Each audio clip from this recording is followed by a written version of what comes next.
नमस्कार दोस्तों, आप सभी का स्वागत है। आज हम लोग बात करेंगे अफ्रीका के पार्ट 3 के अंतर्गत। हम लोगों ने अफ्रीका के पार्ट फर्स्ट और सेकंड को डिटेल से पढ़ा है। आज हम लोग बात करेंगे अफ्रीका महाद्वीप की जो मरुस्थलीय स्थिति क्या है, कौन कौन से मरुस्थल है, एग्जाम की दृष्टि से इंपॉर्टेंट कृषि क्षेत्र कौन कौन से होते हैं, घास के मैदान कौन कौन से होते हैं। इसके अलावा हम लोग खनिज क्षेत्र और जनजातियों के बारे में विस्तार से जानने की कोशिश करेंगे।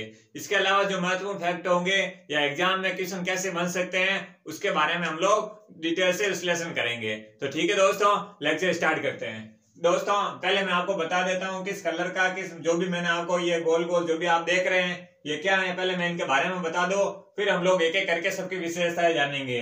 दोस्तों सबसे पहले तो जो ये आपको ब्लू कलर में ये बड़ा सा दिख रहा है, ब्लू कलर में जो भी दिख रहे हैं ये है क्या है, मरुस्थल है। अफ्रीका महाद्वीप के जो मुख्य मरुस्थल है एग्जाम की दृष्टि से वो मरुस्थल है, ठीक है। इसके अलावा जो आपको ग्रीन कलर में दिख रहे हैं, ये जो आपको ग्रीन कलर में दिख रहे हैं ये जो क्या है, ये महत्वपूर्ण कृषि क्षेत्र है। और रेड कलर में जो दिख रहे हैं आपको ये क्या है, ये छोटे छोटे छोटे ये है जनजातियां, ठीक है।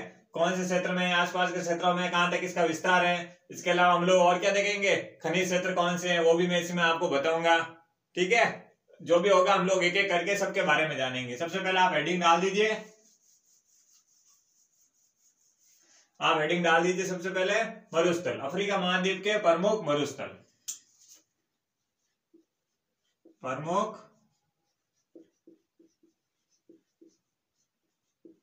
मरुस्थल, ठीक है। सबसे पहले हम लोग प्रमुख मरुस्थल कौन से होते हैं, अफ्रीका महाद्वीप की बात कर रहे हैं तो दोस्तों इसमें सबसे बड़े मरुस्थल की, जो कि विश्व का सबसे बड़ा मरुस्थल भी है, ये जो आपको दिख रहा है ये है सहारा मरुस्थल। विश्व का सबसे बड़ा मरुस्थल कहा जाता है इसे सहारा मरुस्थल, ठीक है।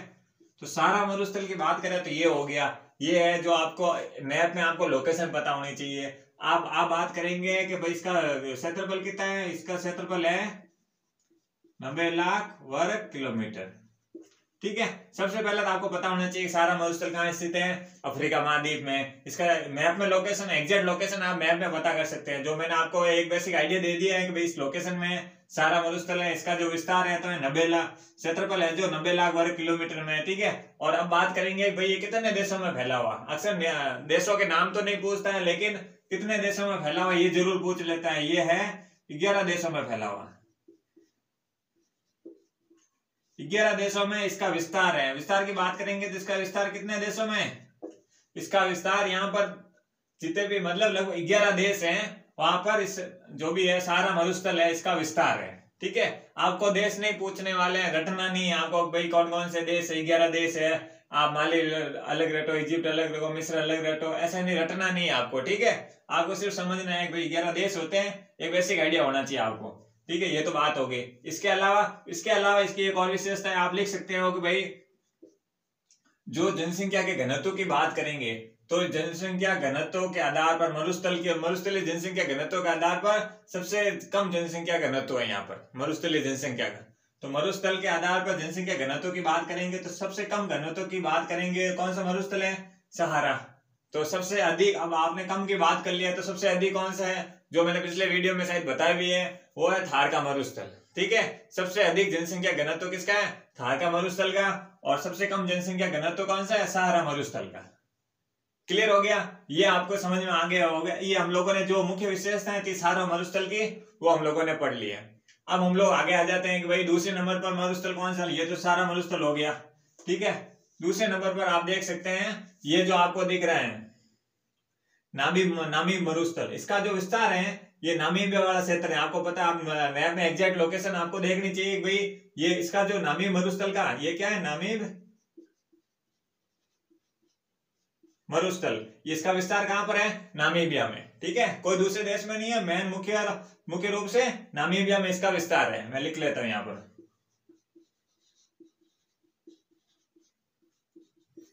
क्लियर हो गया कहां पर विस्तार है, नामीबिया में। ये हो गया सारा मरुस्थल। दूसरा हो गया नामीबिया। नामीब मरुस्थल कहां स्थित है, अफ्रीका महाद्वीप में। अफ्रीका महाद्वीप के अंदर किस देश के अंतर्गत आता है, नामीबिया में। क्लियर हो गया, ये आपको समझ में आ गया। इसके बाद आप अपन ब्लू के मैंने आपको बताया कि ये मरुस्थल है, तो ये आपको जो मरुस्थल दिख रहा है, दूसरे कुछ भी ध्यान नहीं देना है आपको, ठीक है। ये दूसरे कृषि क्षेत्र हैं और जनजातियों के बारे में बात हो रही है, लेकिन अभी जनजातियों का अलग से बात करेंगे, ठीक है। सबसे पहले हम लोग अभी मरुस्थल की बात कर रहे हैं, तो यहाँ पर देखिए ये जो मरुस्थल है ये है कालाहारी मरुस्थल। क्या है? कालाहारी मरुस्थल। इसके बारे में ये पूछा जाता है कि किन देशों का किन देशों में इसका विस्तार है। यूपीएससी एग्जाम में पूछ सकते हैं कि भाई किन किन देशों में इनका विस्तार है, आपको क्रम वाइज दे सकते हैं, ठीक है। तो आपको कालाहारी मरुस्थल का पूछ ले तो आपको सबसे बड़ा एक तो विस्तार कहां पर है? साउथ अफ्रीका, मतलब दक्षिण अफ्रीका, बोत्सवाना और नामीबिया। जो कालाहारी मरुस्थल है यहाँ पर, उसमें जनजाति के बारे में अलग से पढ़ेंगे, लेकिन फिर भी आपको बता दो कालाहारी मरुस्थल है, इसका विस्तार है जो साउथ अफ्रीका, बोत्सवाना और नामीबिया में इसका विस्तार है। ये आपको समझ में आ गया होगा। जो मुख्य मरुस्थल थे अफ्रीका महाद्वीप में ये मैंने आपको बता दिए हैं, ठीक है। आप अब उम्मीद कर रहा हूं कि आपको ये समझ में आ गया होगा। अब हम लोग आगे आ जाते हैं दूसरे नंबर पर। भाई इसके अलावा और क्या पढ़ेंगे? इसके अलावा हम लोग, आप अगली हेडिंग डाल दीजिए, प्रमुख जनजातियां, अफ्रीका महाद्वीप की प्रमुख जनजातियां।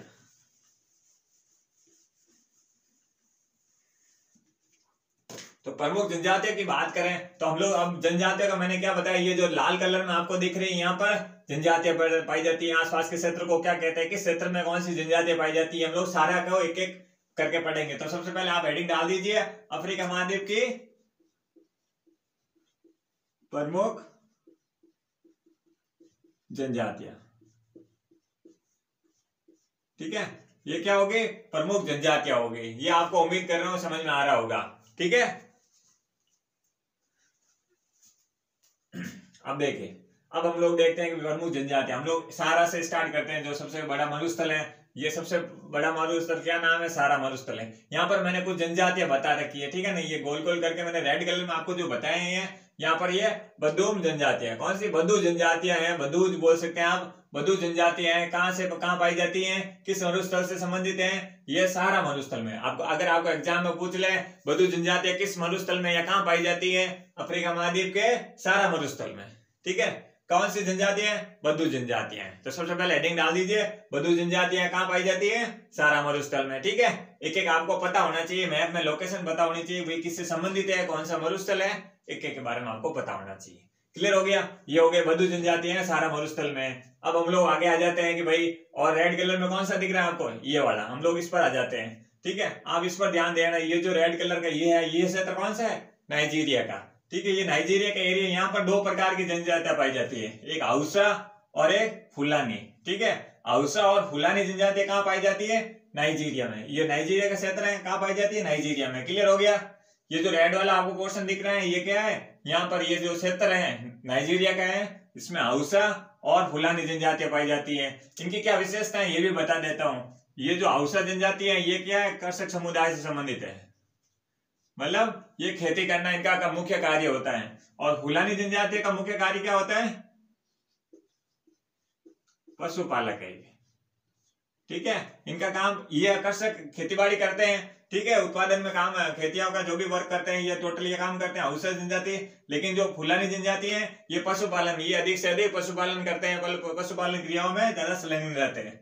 क्लियर हो गया? ये कहाँ पाई जाती है आपको क्षेत्र पता होना चाहिए। मैप में आप लोकेट कीजिए, आप मेरे जैसे कच्चा मैप बना सकते हैं, क्योंकि दोस्तों आप जितने ज्यादा मैप के माध्यम से प्रैक्टिस करोगे तब तो आपको समझने में मजा आएगा। क्लियर हो गया? ये हाउसा जनजाति, ये फुलानी जनजाति। हाउसा जनजाति है वो कृषि कार्य से संबंधित है, पशुपालक संबंधित है। फुलानी जनजाति किस क्षेत्र में है? नाइजीरिया के क्षेत्र में, ठीक है। नाइजीरिया में ये दोनों जनजातियां पाई जाती है, ठीक है। एग्जाम में आपको पूछ सकते हैं भाई किस देश से संबंधित है, किस महाद्वीप से संबंधित है?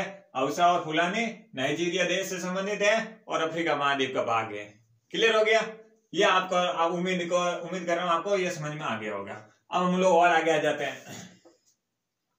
अब हम लोग ये वाला बेसिन देख लेते हैं। इस बेसिन को क्या बोलते हैं? Congo basin. क्या बोलते हैं? Congo basin. यहाँ पर दो जनजातियां पाई जाती है, ठीक है। कौन कौन सी? मैं यहाँ लिख लेता हूं, पिग्मी और जो बेतु जनजातियां हैं कहाँ पाई जाती हैं? ये आपको सिर्फ दोस्तों ये फैक्ट है, फैक्ट आपको रटने की जरूरत तो पड़ेगी, लेकिन आप मैप के माध्यम से देखेंगे 2-3 बार तब आपको पूरा आराम से समझ में आ जाएगा। तो पिग्मी और बेतू जनजातियां कहाँ पाई जाती हैं? कॉन्गो बेसिन में। कॉन्गो बेसिन में कौन कौन सी जनजातियां पाई जाती है? पिग्मी और कांगो बेसिन का मतलब क्या है? कांगो में ही है, ठीक है। कांगो एक देश है आपका। अब मैंने आपको यहाँ पर पूरा पिछले वीडियो में जब बताया था, पूरी डिटेल बताई थी कौन कौन से देश आते हैं। तो अब आपको अभी इतना ध्यान रखना है, पिग्मी और बेतू जनजातियां हैं कहाँ पाई जाती हैं? कांगो बेसिन में। क्लियर हो गया? इसके बारे में आपको इतना ही पता होना चाहिए, ज्यादा डीप में नहीं जाना है आपको। क्लियर हो गया? अब हम लोग और आगे कहां पर आपको रेड कलर दिख रहा है, ये वाला रेड कलर दिख रहा है, ठीक है। ये मैंने बता दिया है कि ये है मसाई जनजाति। अब मसाई जनजाति यहाँ पाई जाती है, ये तो आपको पता चल गया, लेकिन ये किस देश से संबंधित है ये पता होना चाहिए। इनके देश के नाम बात करें तो ये है केन्या और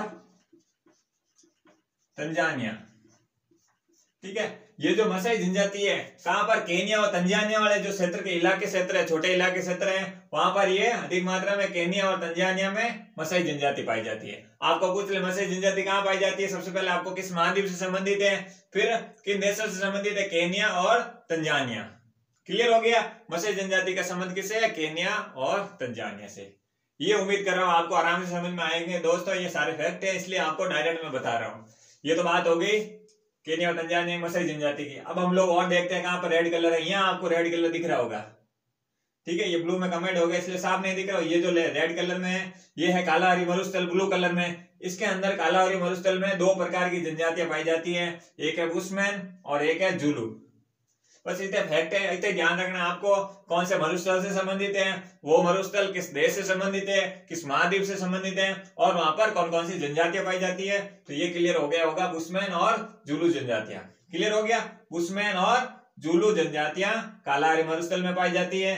कालाहारी मरुस्थल का विस्तार है जो दक्षिण अफ्रीका, बोत्सवाना और नामीबिया में।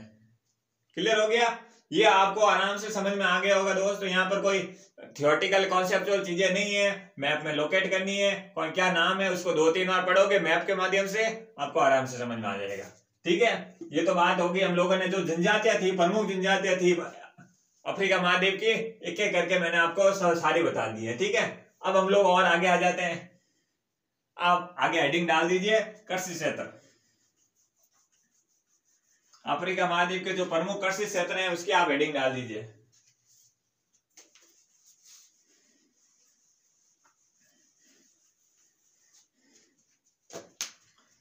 मैं डाल देता हूं, ठीक है।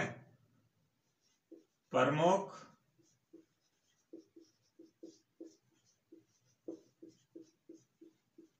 कृषि क्षेत्र, अफ्रीका महाद्वीप के प्रमुख कृषि क्षेत्र। अब मैंने आपको ब्लू कलर में ग्रीन कलर में जो चीजें बता रखी है, ये जो क्षेत्र है कृषि का क्षेत्र है, ठीक है। इनकी क्या विशेषताएं हैं, किस देश से संबंधित है, एक एक करके मैं आपको पूरा बता दूंगा। तो सबसे पहले हम लोग उत्तर से स्टार्ट करते हैं। सबसे ऊपर जो ये आपको ग्रीन कलर में देख रहे हैं, ये जो एरिया है किसका है? ट्यूनीशिया का। ट्यूनीशिया का ये जो एरिया है, और यहाँ पर ट्यूनीशिया का जो ये कृषि क्षेत्र है किस लिए प्रसिद्ध है? कृषि का मतलब यहाँ पर कुछ न कुछ खेती होगी, किसी प्रकार की कृषि की जाती होगी। तो यहाँ की जो किस लिए प्रसिद्ध है, ये जैतून का तेल, जो अगर जैतून के तेल की बात करें इसकी दृष्टि से ट्यूनीशिया का ये क्षेत्र है जो प्रसिद्ध है। किसके लिए? जैतून के तेल के लिए। क्या नाम है? ट्यूनीशिया, ठीक है।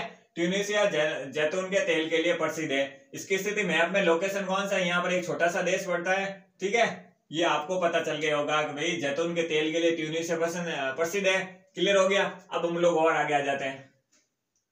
ये तो बात हो गई। अब ये क्षेत्र आ गया ग्रीन वाला, नाइजीरिया का एरिया ही है, ठीक है ना। ये नाइजीरिया का क्षेत्र है। तो यहाँ पर आपको ताड़ के तेल का जो, ठीक है, ताड़ के तेल का जो उत्पादन होता है अधिकतम कहां पर होता है? नाइजीरिया के क्षेत्र में। ताड़ के तेल के लिए नाइजीरिया का ये क्षेत्र प्रसिद्ध है। कहां पर है? मैं यहां लिख लेता हूं, नाइजीरिया।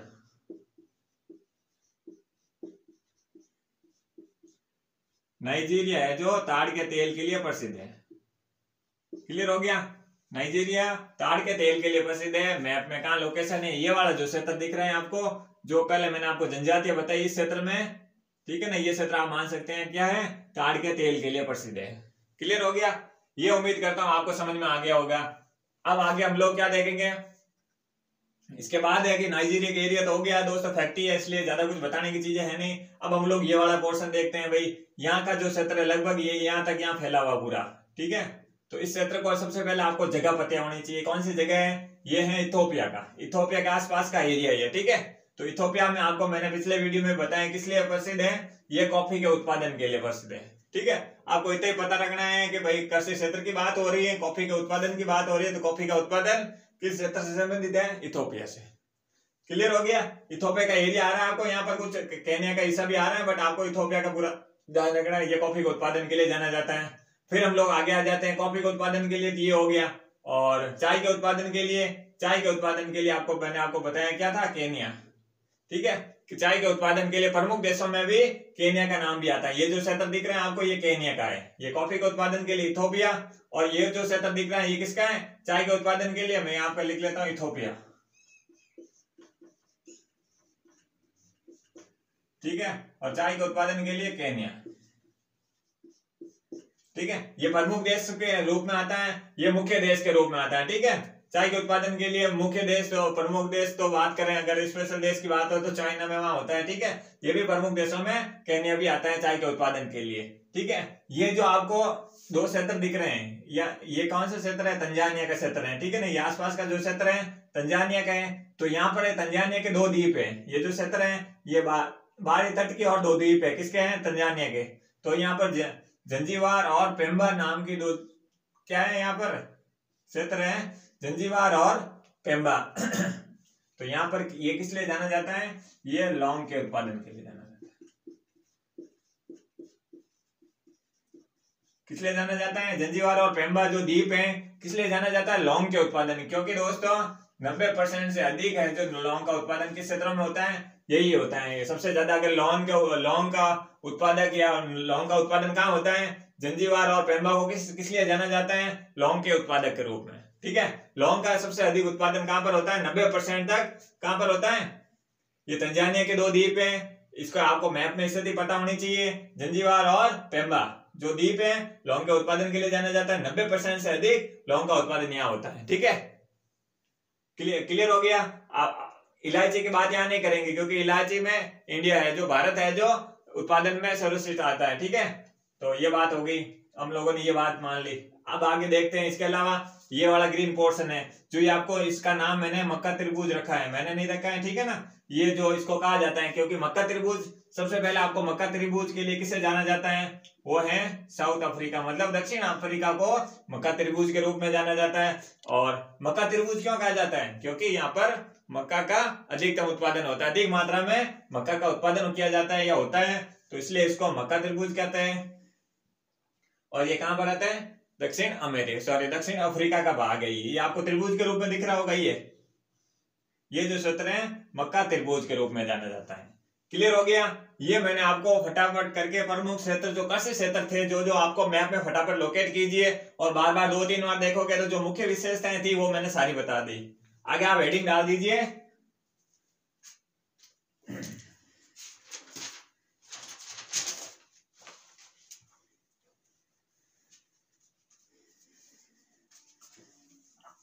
प्रमुख घास के मैदान, जो कुछ 1-2 घास के मैदान है यहाँ पर, प्रमुख घास के मैदान की बात करें तो घास के मैदान में आपको दो चीज आपको यहाँ पर एक दक्षिण अमेरिका में, जो अफ्रीका का महाद्वीप है, इसमें 2 प्रकार के घास के मैदान है। एक है सवाना घास के मैदान, जो आपको यहाँ पर मैंने भूमध्य रेखा के बारे में पढ़ा है कल।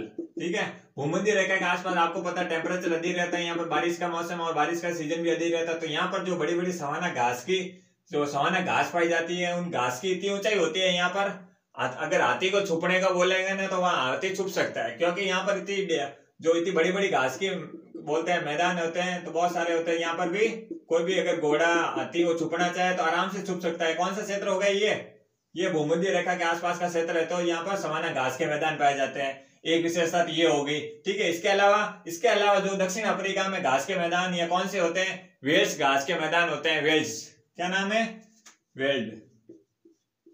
ठीक है, तो वेल्ड घास के मैदान की आप बात करेंगे तो ये किस देश से संबंधित है, साउथ अफ्रीका। यहाँ का जो क्षेत्र है ये वेल्स घास के लिए जाना जाता है, ये जो दक्षिण अफ्रीका का भाग है। क्लियर हो गया, दक्षिण अफ्रीका का भाग है, ये वेल्स घास के लिए जाना जाता है। इसके अलावा कोई 1-2 और विशेषता है तो वो भी बता देता हूं आपको। ये प्रमुख घास के मैदान हो गए। कौन कौन से? सवाना घास के मैदान, क्योंकि यहाँ के आसपास का टेम्परेचर अर्ध शुष्क क्षेत्र होता है, यहाँ पर बारिश भी होती रहती है, और इसलिए यहाँ पर जो भूमध्य रेखा के आसपास क्यों होता है आपको पता ही, यहाँ का टेम्परेचर हाई रहता है, और जो सवाना घास के मैदान होते हैं यहाँ पर बारिश भी रेगुलर होती रहती है, अर्ध शुष्क क्षेत्र होता है ये आसपास का क्षेत्र। क्लियर हो गया। और अवैध घास के मैदान कहाँ पाए जाते हैं? दक्षिण अफ्रीका में। क्लियर हो गया। यहाँ जो स्थिति है दक्षिण अफ्रीका की। इसके अलावा खनिज क्षेत्र की बात कर लेते हैं हम लोग। एक दो खनिज क्षेत्र में मैंने आपको यहाँ पर एक ऑरेंज नदी बताई थी पिछले वीडियो में, ठीक है। फ्री ऑरेंज कुछ का बताया, मैं आपको बताया था फ्री ऑरेंज क्या बोलते हैं, ऑरेंज नदी। यहाँ पर किस लिए ऑरेंज नदी को जो घाटी है यहाँ पर किसका अधिक उत्पादन होता है? यूरेनियम का, ठीक है। ये तो आपको मैंने बता दिया था। और इस क्षेत्र को अपन फ्री ऑरेंज स्टेट बोलते हैं, ठीक है ना, ये आपको बता दिया मैंने खनिज क्षेत्र में। इसके अलावा आपको मैंने किमरेले हीरे की खान के बारे में बताया नहीं था, इसलिए आपको बता देता हूँ। खनिज क्षेत्र में आप लोग यह जान सकते हैं कि भाई किमरेले जो हीरे की खान है वो कहाँ पाई जाती है? वो भी यहाँ पर दक्षिण अफ्रीका में। क्लियर हो गया। किमरेले जो हीरे की खान है जहाँ पर हीरे का अधिक उत्पादन होता है, वो क्षेत्र कौन सा है? अफ्रीका महाद्वीप के अंदर दक्षिण अफ्रीका में किमरेले हीरे की खान पाई जाती है, ठीक है। ये तो बात हो गई। ये मैंने आपको जो मुख्य बिंदु थे वो सारे अफ्रीका महाद्वीप के मैंने पूरा कर लिया है, और आज अफ्रीका महाद्वीप यही समाप्त कर रहा हूँ। आगे हम लोग बात करेंगे जैसे जैसे अगले महाद्वीप की बात करेंगे, ठीक है, अगले वीडियो में। आज हम लोग कंप्लीट कर रहे हैं पूरा महाद्वीप, ठीक है दोस्तों। अगर आपको वीडियो अच्छा लगा हो तो आप लाइक कीजिए, शेयर कीजिए, सब्सक्राइब कीजिए, ठीक है दोस्तों। थैंक यू दोस्तों।